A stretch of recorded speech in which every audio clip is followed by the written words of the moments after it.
రవ్వంత కూడా ఖాళీ లేదండి. ఏ చోట చూసినా జనాలే, వారి నోటి వెంట శివారాధనలే.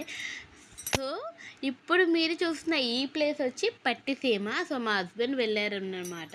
మాకు వేరుగనక ముందు కదా! సో, తెప్పలేయో వదలాలంటే మా హస్బెండ్ వాళ్ళ అత్తయ్యతో కలిసి వెళ్ళి ఆ ప్రాసెస్ అంతా చేసి తెల్లవారుజాముకి మళ్ళీ రిటర్న్ అయ్యి ఇంటికొచ్చేశారు.